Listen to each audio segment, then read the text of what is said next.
Olá! O ano de 2021 já está quase na metade, mas os desafios trazidos pela pandemia provocada pelo novo coronavírus continuam intensos. Justamente por isso, nós, alunos do curso de jornalismo do Mackenzie, tivemos que nos adaptar com as aulas, produções e entrevistas remotas. Porém, mesmo à distância, o jornalismo não pode parar. Assim, dentro do que nos era possível e com as adaptações necessárias, fizemos o nosso tradicional telejornal Mac Notícias. Confira agora os principais assuntos dessa edição. Isolamento social e ensino remoto afetam diretamente crianças e pais. Estádios de futebol são usados como postos de vacinação contra a Covid-19. Jornalistas de TV se adaptam a uma nova realidade profissional.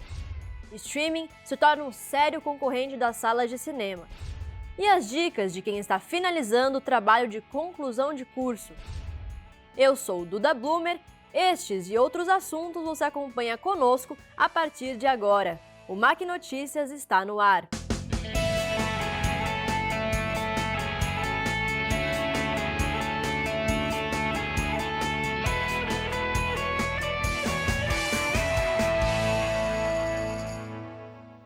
Nesta edição, começamos com uma realidade presente nas casas de famílias com crianças. Com a quarentena, os pais precisam pensar em maneiras de manter as atividades dos filhos mesmo em casa. Os desafios não são encontrados apenas no ensino remoto, mas também na convivência diária. A quebra da rotina da criança por conta do isolamento social afeta muitas áreas do seu desenvolvimento como indivíduo. Veja na reportagem de Giovana Reis como alguns pais têm enfrentado essa situação. Independente da idade, o confinamento afeta a saúde mental de todas as pessoas. Com as escolas fechadas, as crianças passaram mais tempo em casa e começaram a sentir os efeitos do isolamento, não só no desenvolvimento escolar, mas também emocional e psicológico. O aumento da ansiedade é frequente em todas as idades. Ana Clara, de 10 anos, é um exemplo disso. Apesar do apoio da família, o seu comportamento mais retraído dificultou o reconhecimento dos sintomas da ansiedade. Tô passando mal, tô com falta de ar, meu coração tá palpitando. Aí liguei pro meu cunhado, urgente, a gente levou ela pro hospital. E aí a pediatra, né, do pronto-socorro falou: mãe, isso, vamos fazer todos os exames, mas isso tudo indica uma crise de ansiedade. Não são apenas os comportamentos ansiosos que mostram que a criança está sendo afetada. A psicopedagoga Juliana Faia conta que mudanças na fala, alimentação, rotina de sono e choros excessivos também são indicadores de que a saúde emocional da criança precisa de mais atenção. Eu acho que o principal mesmo é a ausência da habilidade social, né? Algo que não está sendo trabalhado. Então, o aprendizado deu-se um jeito, né? Então, trouxe aí as aulas online chegaram, mas eu acho que realmente o principal é a falta de social mesmo, de contato, de interação com o outro. Essa falta de interação e habilidade social é mais visível nos pequenos, que acabaram normalizando a pandemia como seu cotidiano. Para Vinícius, pai dos gêmeos Aurora e Caetano, as crianças entendem o mundo atual de uma maneira diferente. O que eles sabem do mundo já é durante a pandemia, então vou dar um exemplo para vocês. A máscara para eles é uma peça do vestuário. Sair sem máscara para eles seria como sair sem calça para a gente. O que o Vinícius nos conta acontece porque a escola é um ambiente em que as crianças têm a maioria das suas interações sociais. Por conta do fechamento das salas de aula e do isolamento social do início da pandemia, sabemos que o ensino foi muito comprometido.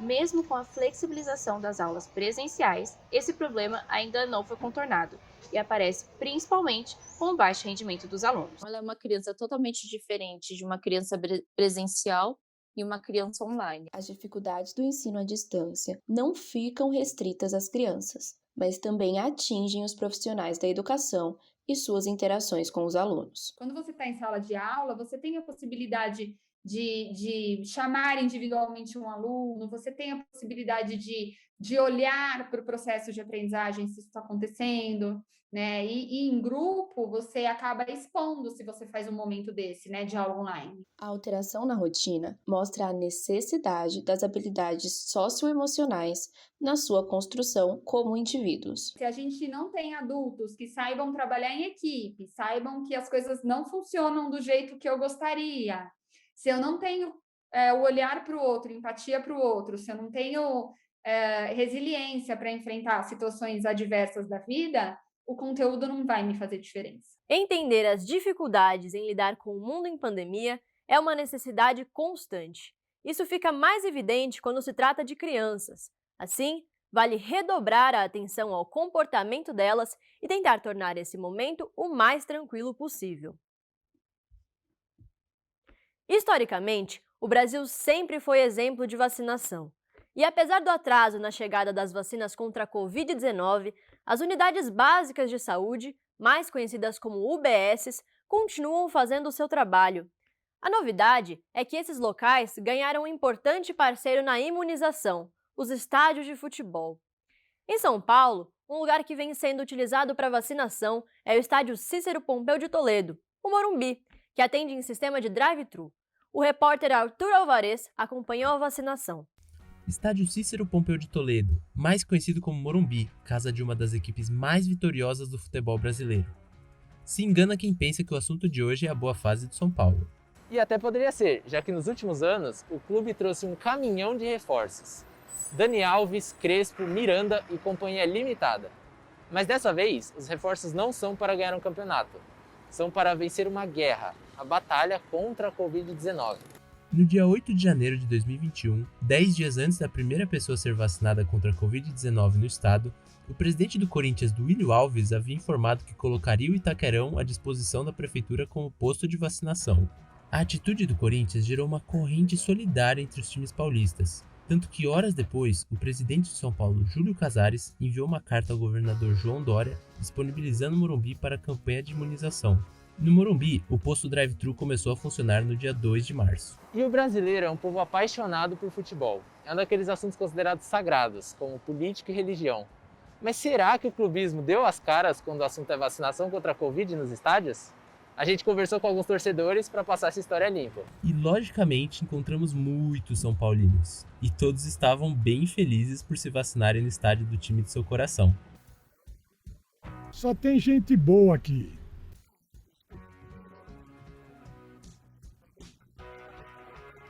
Tricolores ou não, nenhum dos entrevistados achou que visitariam o estádio de futebol sob essas circunstâncias.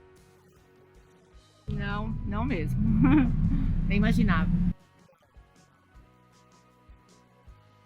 E o clubismo, claro, deu as caras e houve espaço para cutucadinhas. Você se vacinaria no estádio de um time rival, por exemplo, Palmeiras, Corinthians? Só se fosse uma questão emergencial. Mas em uma coisa todos concordam, é menos doloroso tomar a picadinha da vacina do que ver seu time fracassar. O que dói mais? Uma picadinha no braço ou não ver seu time ser campeão por quase 10 anos? Do time, né? Isso que é rapidinho. Aí a outra é mais sofrido. Rapaz, eu não vejo meu time ser campeão há muitos anos, viu, cara? Veja, o São Paulo será campeão este ano e qualquer frustração ficará para o passado.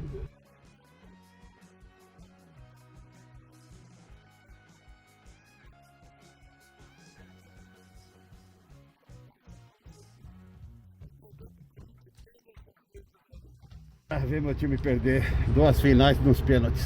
Após ser vacinado, a felicidade entra em campo e o sentimento de gratidão às equipes de saúde goleia.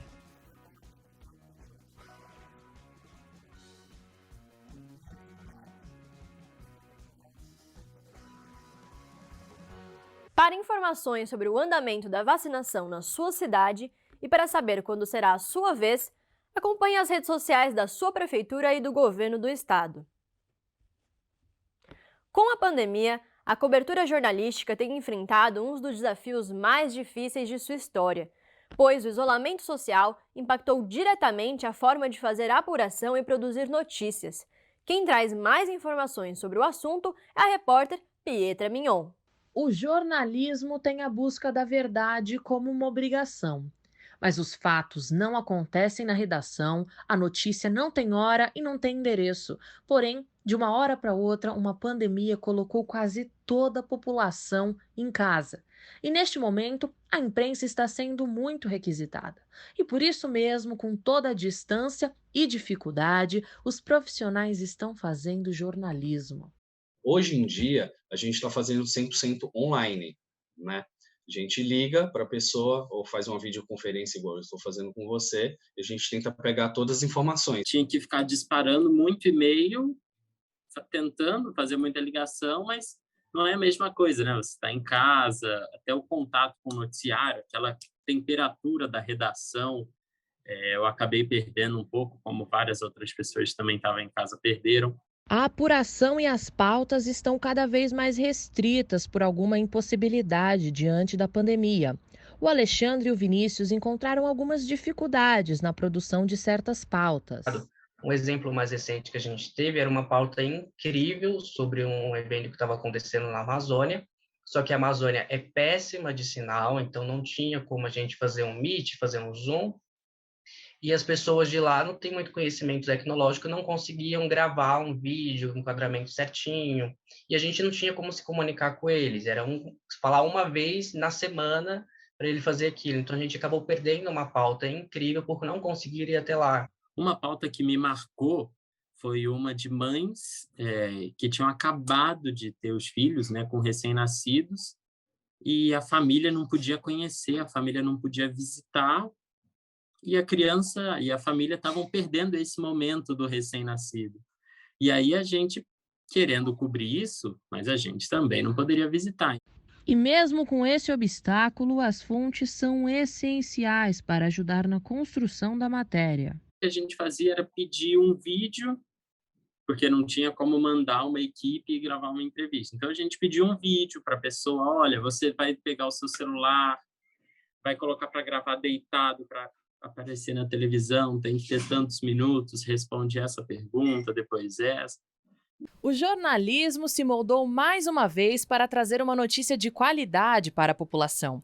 A tecnologia nos aproximou de pessoas que estão geograficamente distantes. Eu acho que foi um divisor de águas para você procurar outros especialistas, outras pessoas de fora. Então, por exemplo, no caso do Band News, que é um canal em São Paulo, a gente sempre chamava pessoas que são daqui de São Paulo, que residem aqui, então começou a se normalizar isso de você fazer entrevista por Skype, e assim você conseguiu trazer mais gente de fora do eixo Rio-São Paulo.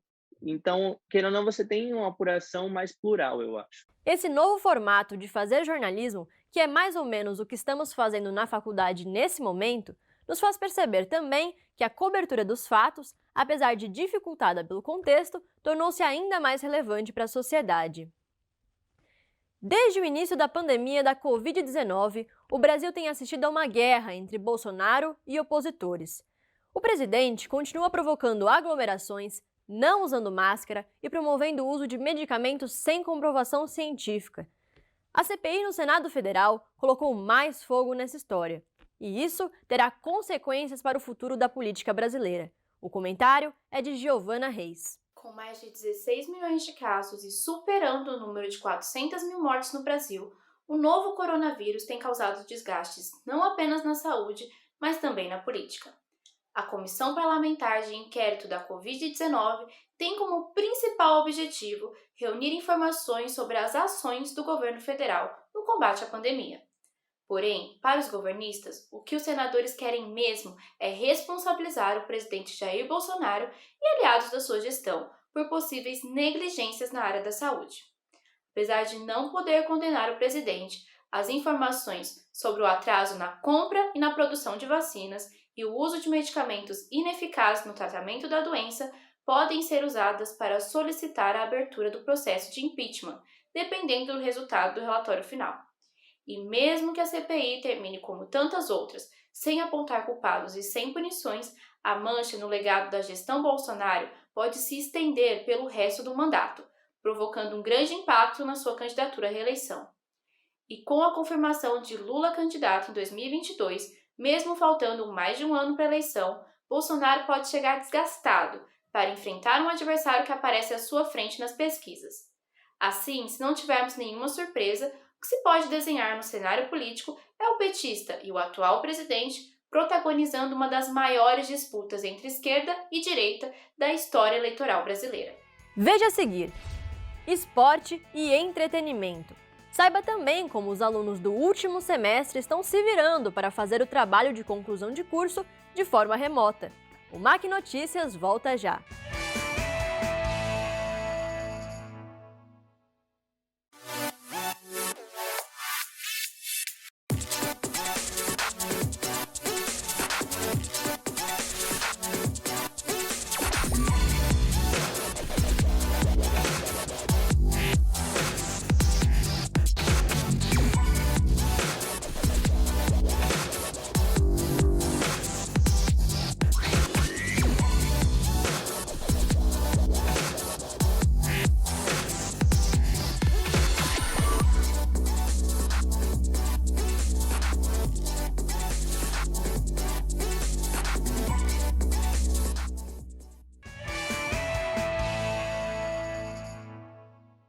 O cenário de pandemia trouxe incertezas em praticamente todas as áreas da sociedade, e o esporte está incluído nessa lista. Um dos lugares afetados foi o Centro Olímpico de Treinamento e Pesquisa, em São Paulo, que é voltado ao esporte de alto rendimento. Na reportagem de Gustavo Honório, veja como está a realidade dos atletas do boxe, que dependem do centro esportivo para suas atividades. Centro Olímpico de Treinamento e Pesquisa. Berço de grandes atletas, como a Hortência do basquete e a jogadora Fofão, campeã olímpica com vôlei. E agora é uma fábrica de novos talentos e de sonhos. Sonhos que tiveram de ser momentaneamente interrompidos. Foram atrapalhados pela pandemia do novo coronavírus. Em 2020, os centros esportivos tiveram as atividades suspensas. Desde então foram reaberturas e fechamentos. Com isso, os atletas tiveram de se contentar com atividades improvisadas. Mas agora que houve progressão no Plano São Paulo, alguns puderam retornar aos treinos. É justamente o caso do boxe, que está operando com apenas 30% dos alunos. E aqui é local de treinamento de toda essa geração que aspira a ser o futuro do boxe do país. O nome da academia é Kid Joffre, em homenagem ao pai do maior boxeador da história do Brasil, o Éder Joffre. E quem comanda toda essa garotada é Messias Gomes, um dos técnicos mais importantes da modalidade. Ele é exemplo para os seus alunos tanto no esporte quanto na vida. Ele contou que orientou o treinamento dos atletas de forma remota durante o período de isolamento. Ficar parado nunca foi uma opção. Tendo epidemia ou não, eu estou sempre em contato com eles, estou sempre atento a eles, onde eles estão, está estudando. E através do esporte a gente consegue direcionar ele à escola, fazer cursos profissionalizantes, né? Então essa é uma parte social que eu cobro muito e ligo para eles, saber como é que eles estão. Alguns alunos contaram que veem Messias como um pai, um exemplo. E ele sabe muito bem o peso e a importância disso na vida desses jovens. É uma grande responsabilidade minha, né? Porque eu sinto a carência que eles têm de orientação, de motivação, né? Aqui eu sou psicólogo, assistente social, agência de emprego, sou professor, sou técnico, orientador, roupeiro, motorista. Todo esse empenho e dedicação rende frutos há anos e anos. O maior prêmio? Ver que seus pupilos estão crescendo na vida. David Lourenço é fruto do grande trabalho desenvolvido no Centro Olímpico. Apaixonado por lutas desde a infância, descobriu no boxe a sua vocação. Apenas aos 18 anos já era campeão olímpico e mundial da juventude na modalidade.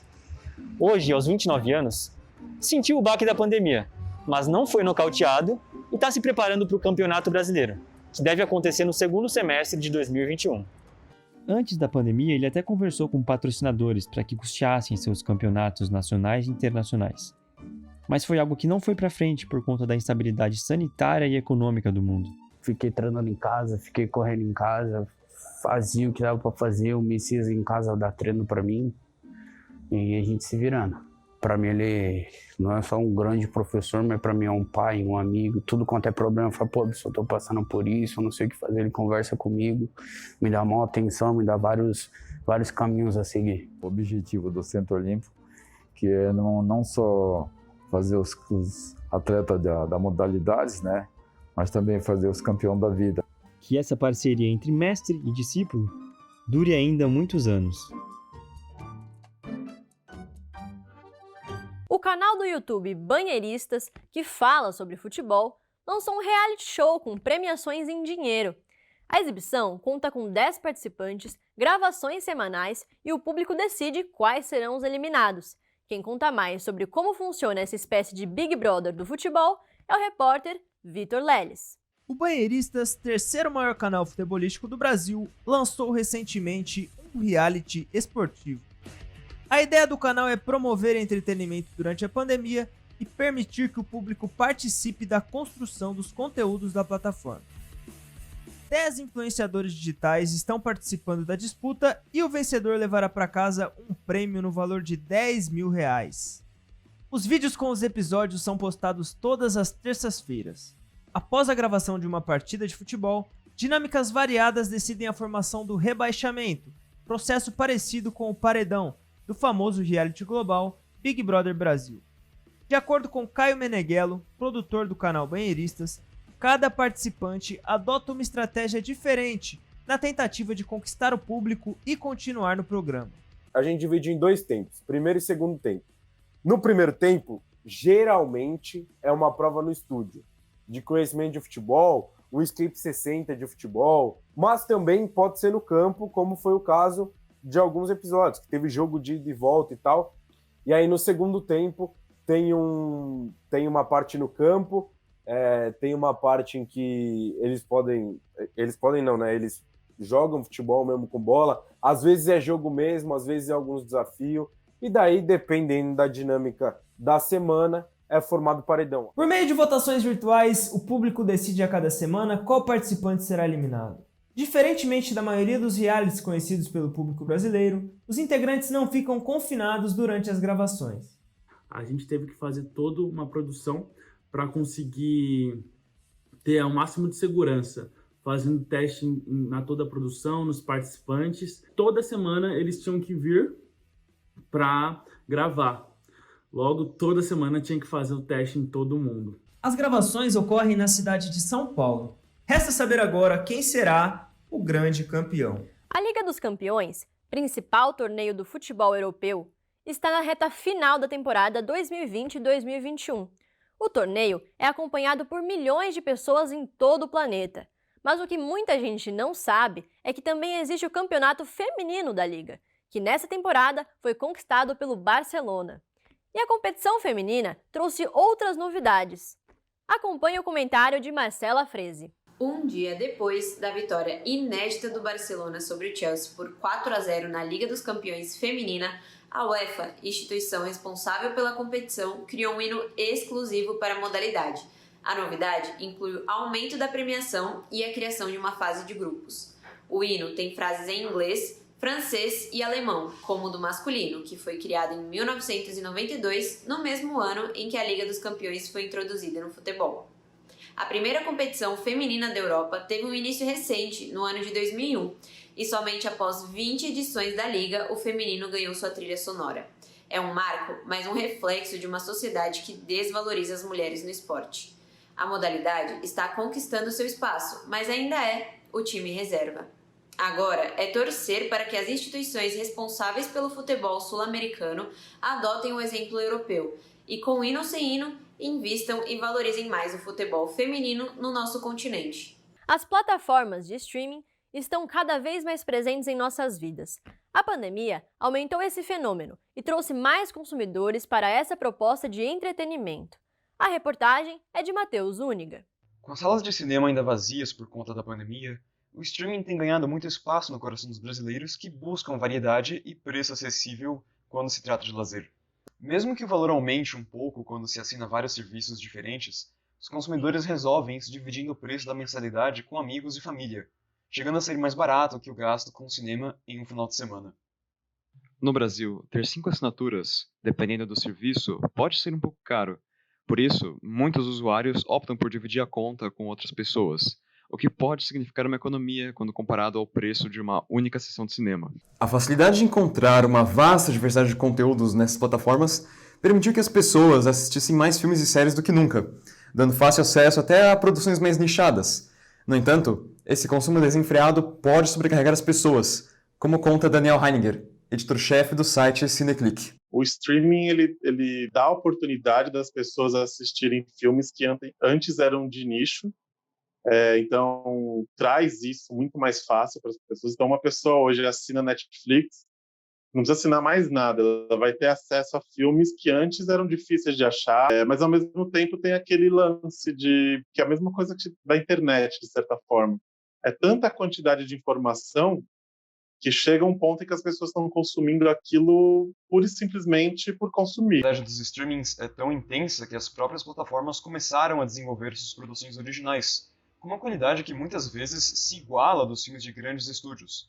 Os especialistas em cinema Hugo Harris e Fernando Salinas explicam como as produtoras tradicionais estão lidando com o cenário atual. Uma boa parte das produtoras vai enxergar uma oportunidade de negócios aqui para eles, a partir do momento que eles conseguirem a aceitação de um público de casa em pagar um valor próximo ao valor de um ingresso de cinema para ver o mesmo filme. Salas de cinema propriamente ditas viraram hoje uma espécie de uma atividade social. Então, você vai para ir com os amigos, ou com a namorada, ou com a sua mulher, mas assim, não se desvaloriza.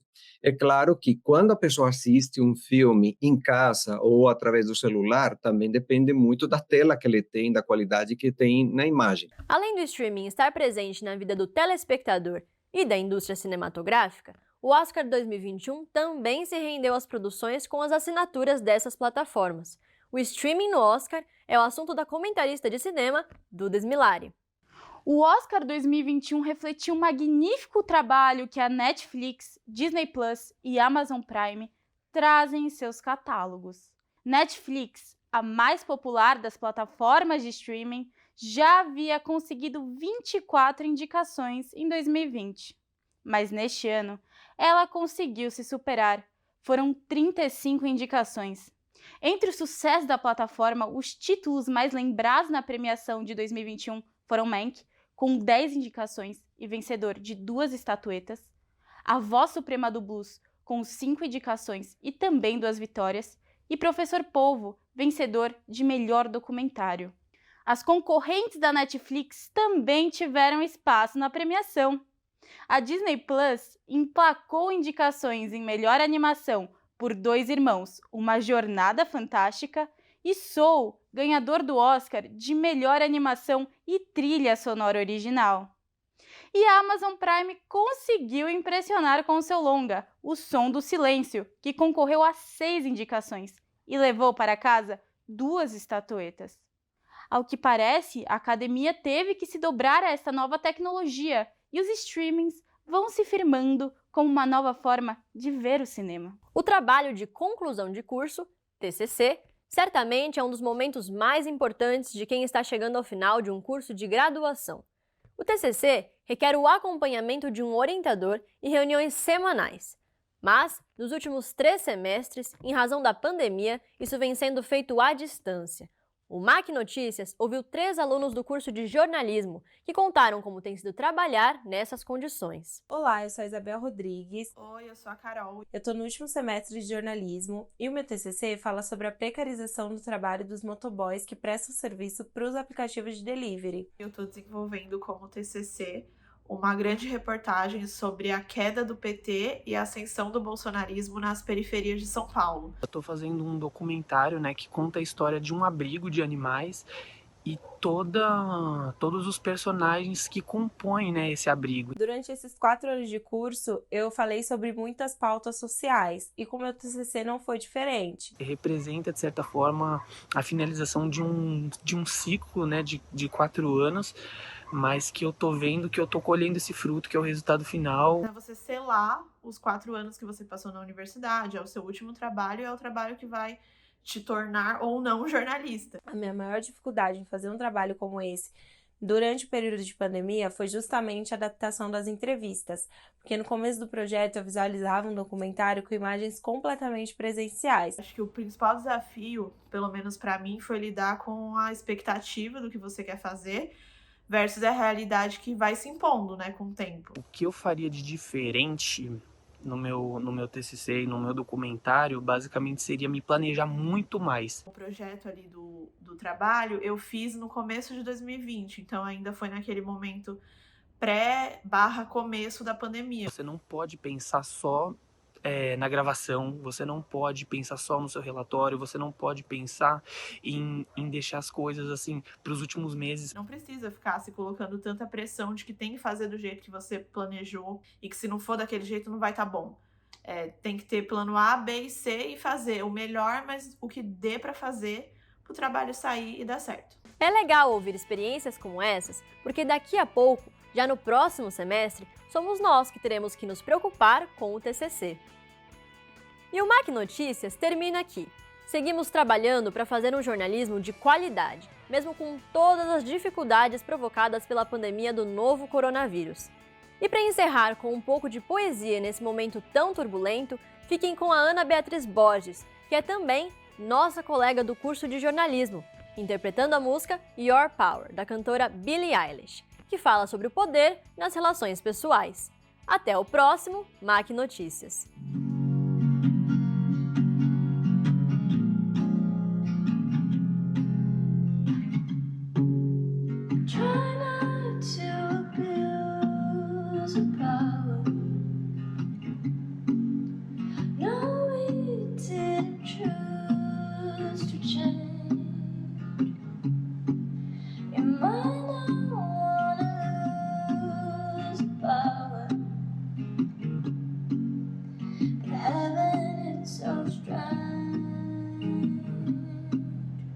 She said you were a hero, you played the part, but you ruined her in a year to act like it was hard, and you swear you didn't know.